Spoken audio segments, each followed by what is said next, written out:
Welcome to the Verdict Zone, where we dissect the moral gray areas of modern life. Today's case is a modern morality play about privacy, lies, and the devastating consequences of retaliation.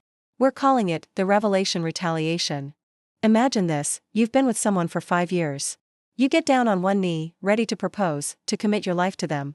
But instead of a yes, you get a revelation. Your partner tells you they're gay. It's a moment that demands compassion, understanding, and a very private, sensitive conversation. But what happened next was anything but private. It exploded into a public war of reputations, a firestorm on social media that left both parties scorched. Here's the breakdown.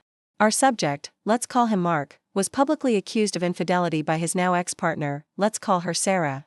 This accusation, posted for all their friends, family, and colleagues to see, was a complete fabrication. It was a lie, strategically deployed to control the narrative of their breakup. Sarah's goal was to protect her own private truth by creating a public falsehood at Mark's expense. His reputation was instantly shattered.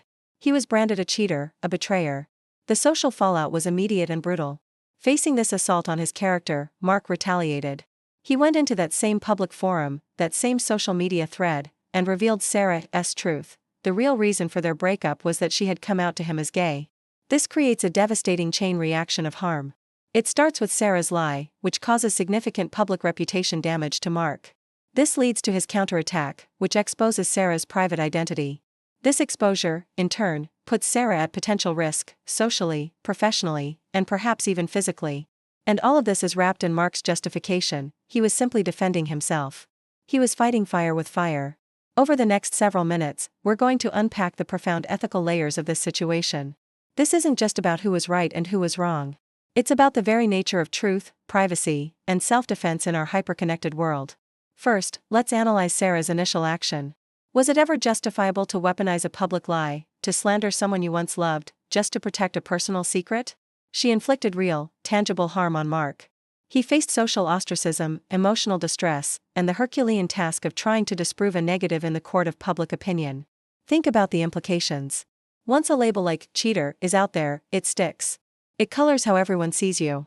It's a stain that's incredibly difficult to wash away, even if it's based on a complete fabrication. The damage to his social standing was not theoretical, it was immediate and painful. Sarah chose to sacrifice Mark's reputation for her own privacy. It was a calculated act of self-preservation that came at a very high cost to someone else. But then we have to turn the lens onto Mark's response. Was his retaliation justified? He used Sarah's sexual identity as a weapon. He outed her.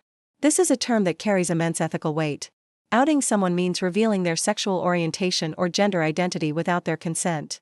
For Mark, this was his truth, his shield against her lie. He saw it as the only way to clear his name. If he just denied her accusation without context, who would believe him? It would look like a classic he said, she said scenario. By revealing the real reason for the breakup, he provided a powerful, alternative narrative that explained everything. From his perspective, he was cornered. She had launched a public attack, and he responded in the same arena with the most powerful tool he had, the truth.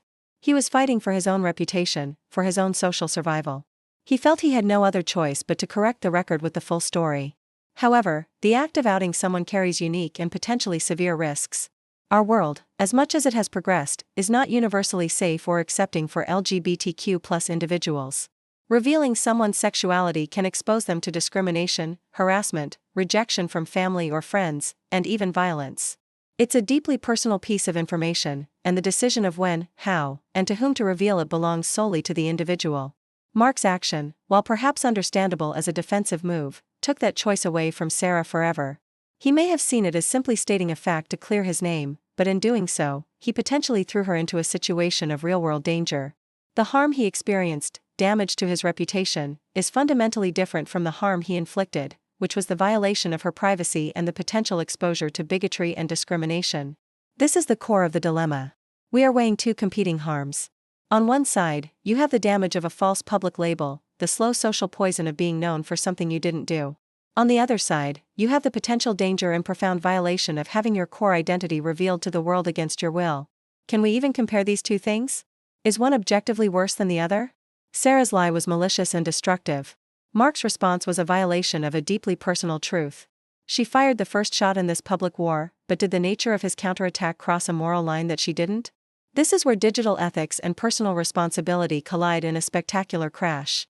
The internet gives us the power to instantly ruin a reputation or expose a secret. The speed and scale are unprecedented, and our ethical frameworks are struggling to keep up.